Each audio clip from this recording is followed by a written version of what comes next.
Chaturbhuj Jagannath कण्ठशोभितकौस्तभ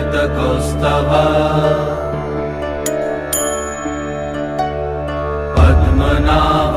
Vedgarbh चन्द्रसूर्य विलकना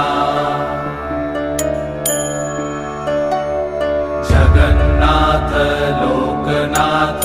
नीलाद्रीश परहरि